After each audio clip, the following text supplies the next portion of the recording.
Hello friends, வணக்கம். நாம் இப்போ பார்க்க போகிற டாபிக் குரூப் 4 தேர்வுக்கு நீங்கள் எடுத்துகிட்டு போக வேண்டிய ஆவணங்கள் என்னென்ன, அதே மாதிரி நீங்கள் கடைபிடிக்க வேண்டிய வழிமுறைகள் என்னென்ன அப்படின்றத பற்றி தான் நம்ம இந்த வீடியோவில் ஃபுல்லாக பார்க்க போகிறோம்.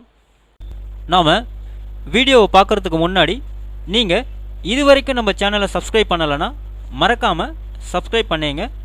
கூடவே பக்கத்தில் இருக்கக்கூடிய பெல் ஐக்கானை கிளிக் பண்ணி ஆல் அப்படின்ற ஆப்ஷனை செலக்ட் பண்ணிங்க. அப்போ தான் நம்ம சேனலில் போஸ்ட் பண்ணுற எல்லா வீடியோஸ்னுடைய நோட்டிஃபிகேஷன் உங்களுக்கு உடனே கிடைக்கும். வீடியோவை ஸ்கிப் பண்ணாமல் முழுசாக பாருங்கள். வாங்க நம்ம வீடியோவை பார்க்கலாம். உங்களுடைய ஹால் டிக்கெட்டில் கண்டிப்பாக பின்பற்ற வேண்டிய பின்வரும் முக்கிய வழிமுறைகளை கவனமாக படிக்கணும்னு கொடுத்துருக்காங்க. அதை நீங்கள் கரெக்டாக கோத்ரூ பண்ணீங்க. அதாவது விண்ணப்பதாரர்கள் கருமை நிற மை கொண்ட பந்து முனை பேனாவை மட்டுமே பயன்படுத்த வேண்டும் அப்படின்னு சொல்லியிருக்காங்க. அதாவது பிளாக் இங்கு பால் பாயிண்ட் பென்னு தான் நீங்கள் யூஸ் பண்ணணும். ப்ளூ இங்கோ வேறு எந்த ஒரு இங்க்குமே நீங்கள் யூஸ் பண்ணக்கூடாது. ஓகேங்களா? அப்படி நீங்கள் மாற்றி யூஸ் பண்ணிங்க அப்படின்னா உங்களுடைய பார்த்தீங்கன்னாக்கா விடைத்தாள் பார்த்தீங்கன்னா நிராகரிக்கப்படும். ஸோ அதே மாதிரி பார்த்தீங்கன்னா நேர அட்டவணை கொடுத்துருக்காங்க. ஸோ வருகை தரும் நேரம் பார்த்தீங்கன்னா காலையில் நீங்கள் 8:30க்குலாம் பார்த்தீங்கன்னா நீங்கள் பார்த்தீங்கன்னா ஸ்பாட்டுக்கு போயிடணும். அதே மாதிரி பார்த்தீங்கன்னா சலுகை நேரம் பார்த்தீங்கன்னா காலை 9 மணி வரை. தேர்வு தொடங்கும் நேரம் பார்த்தீங்கன்னா காலை 9:30 மணி வரை அப்படின்னு சொல்லிட்டு 9:30க்கு ஸ்டார்ட் ஆகுது அப்படின்னு சொல்லியிருக்காங்க. அதாவது விண்ணப்பதாரர்கள் காலை 8:30 மணிக்கு தேர்வு கூடத்திற்கு வருகை புரிய அறிவுறுத்தப்படுகிறார்கள் அப்படின்னு சொல்லியிருக்காங்க.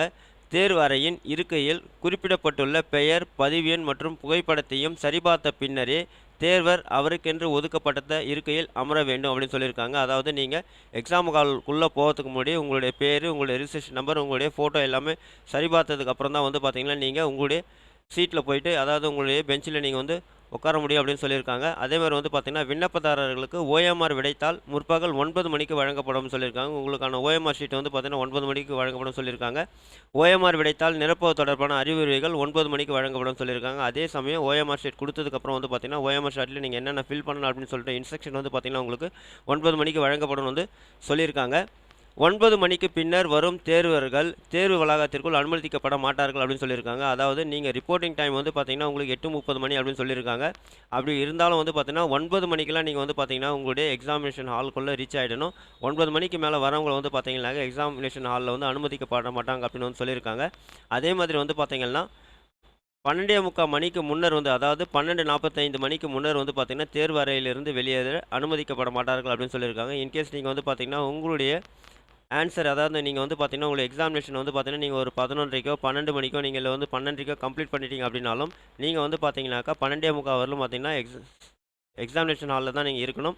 12:45 மணிக்கு மேலே தான் பார்த்தீங்கன்னா உங்களை வெளியேற அனுமதிக்கப்படுவாங்க அப்படின்னு சொல்லியிருக்காங்க.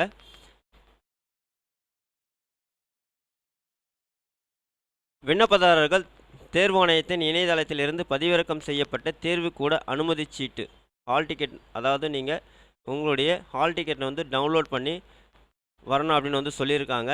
ஸோ நீங்கள் ஹால் டிக்கெட் எடுத்துக்கின்னு வரல அப்படின்னாக்கா நீங்கள் பார்த்தீங்கன்னாக்கா தேர்வு எழுத அனுமதிக்கப்பட மாட்டீங்க அப்படின்னு சொல்லியிருக்காங்க. விண்ணப்பதாரர்கள் தங்களுடைய ஆதார் அட்டை, பாஸ்போர்ட்டு, ஓட்டுநர் உரிமம், அதாவது பேன் கார்டு, இல்லைனா பார்த்தீங்கன்னா ஓட்டர் ஐடி இதனுடைய அசல் அல்லது நகல் பார்த்தீங்கன்னா நீங்கள் கொண்டு வரணும் அப்படின்னு சொல்லியிருக்காங்க. அடுத்து பார்த்தீங்கன்னாக்கா கையொப்பமும் புகைப்படமும் அப்படின்னு கொடுத்துருக்காங்க. தேர்வர்கள் பார்த்தீங்கன்னா ஓஎம்ஆர் விடைத்தாளில் தங்களது கையொப்பத்தினை அதற்கென உள்ள 2 இடங்களில் இட வேண்டும் அப்படின்னு சொல்லியிருக்காங்க. ஸோ அப்போ பார்த்தீங்கன்னா நீங்கள் 2 சைன் பார்த்தீங்கன்னா ஓஎம்ஆர் ஷீட்டில் செய்ய வேண்டியிருக்கும். தேர்வு தொடங்குவதற்கு முன் விடைத்தாளில் குறிப்பிடப்பட்டுள்ள விதிமுறைகளை படித்த பின் ஒரு கையொப்பத்தினையும், தேர்வு முடிந்த பின் மற்றொரு கையொப்பத்தினையும் இட வேண்டும் அப்படின்னு சொல்லியிருக்காங்க. அப்போ பார்த்தீங்கன்னா நீங்கள் ஓஎம்ஆர் ஷீட்டில் எக்ஸாம் ஸ்டார்ட் ஆகிறதுக்கு முன்னாடி ஒரு சைன் போடணும், எக்ஸாம் முடிஞ்சதுக்கப்புறம் ஒரு சைன் போடுற மாதிரி கொடுத்துருக்காங்கன்னு சொல்லியிருக்காங்க.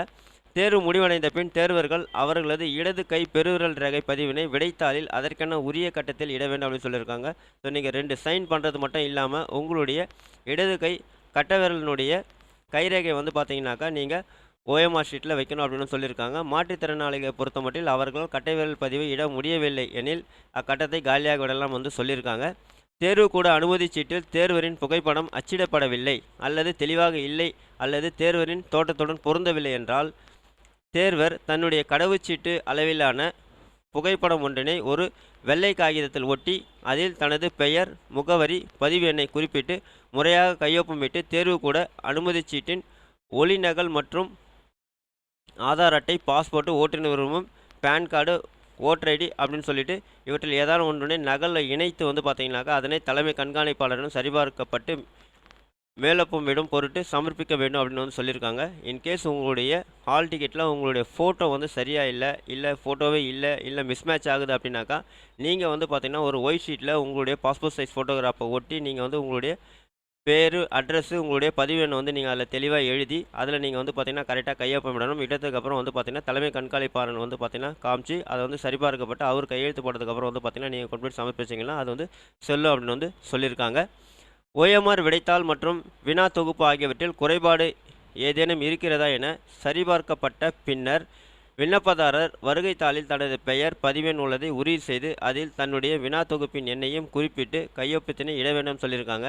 அதாவது OMR ஷீட்டில் வந்து பார்த்தீங்கன்னாக்கா உங்களுடைய ஏதாவது ப்ராப்ளம் இருக்கான்னு செக் பண்ணிவிட்டு அதுக்கப்புறம் வந்து பார்த்தீங்கன்னாக்கா நீங்கள் வந்து அதில் வந்து உங்களுடைய பதிவு எண்ணையும் பெயரையும் கையொப்பத்தை இடன்னு வந்து சொல்லியிருக்காங்க. தேர்வர்கள் தங்களது தேர்வுக்கூட அனுமதிச் சீட்டில் அரை கண்காணிப்பாளர் கையொப்பத்தினை கட்டாயம் பெற வேண்டும் அப்படின்னு சொல்லியிருக்காங்க. ஸோ அதனால் வந்து பார்த்தீங்கன்னாக்கா ஹால் டிக்கெட்டில் நீங்கள் வந்து பார்த்தீங்கன்னாக்கா அரை கண்காணிப்பாளர் யார் சூப்பர்விஷனுக்கு வராங்களோ அவங்களுடைய கையொப்பத்தை நீங்கள் அதில் வாங்கணும்னு வந்து சொல்லியிருக்காங்க. ஸோ அதே மாதிரி வந்து பார்த்திங்கன்னா கீழே நிறைய இன்ஸ்ட்ரக்ஷன்ஸ் வந்து கொடுத்துருக்காங்க. ஸோ இதுதான் வந்து பார்த்திங்கன்னா நீங்கள் நாளைக்கு தேர்வு எழுத போகும்போது தெரிஞ்சிக்க வேண்டிய முக்கியமான இன்ஃபர்மேஷன்ஸ். உங்களுக்கு வேறு ஏதாவது சந்தேகங்கள் இருந்தால் நீங்கள் ஹால் டிக்கெட்டில் கொடுத்துருக்கக்கூடிய இன்ஸ்ட்ரக்ஷன்ஸ் எல்லாமே ஒரு முறை வந்து நல்லா தரவாக படிச்சிங்க. நீங்கள் எக்ஸாம் எழுத எடுத்துகிட்டு போக வேண்டிய திங்ஸ் என்னென்ன அப்படின்னு பார்த்தீங்கன்னாக்கா உங்களுடைய ஹால் டிக்கெட் கண்டிப்பாக நீங்கள் எடுத்துகிட்டு போனால் அதே மாதிரி வந்து பார்த்தீங்கன்னா black colour ball point pen ஒன்று எடுத்துகிட்டு போங்க. நெக்ஸ்ட்டு வந்து பார்த்தீங்கன்னா உங்களுடைய ஆதார் கார்டு, பேன் கார்டு, அப்படி இல்லைனா ஓட்டர் ஐடி, இல்லைனா வந்து பார்த்தீங்கன்னா டிரைவிங் லைசன்ஸ், இல்லைனா பாஸ்போர்ட்னுடைய ஒரிஜினல் காப்பி அல்லது ஜெராக்ஸ் காப்பி மட்டும் நீங்கள் எடுத்துகிட்டு போனால் போதுமானது. இந்த வீடியோ உங்களுக்கு பிடிச்சிருந்தா லைக் பண்ணுங்கள், அதிகமாக உங்கள் ஃப்ரெண்ட்ஸ் அண்ட் ரிலேட்டிவ்ஸ்க்கு ஷேர் பண்ணுங்கள், கமெண்ட் பண்ணுங்கள். மீண்டும் ஒரு நல்ல வீடியோவில் சந்திப்போம். நன்றி.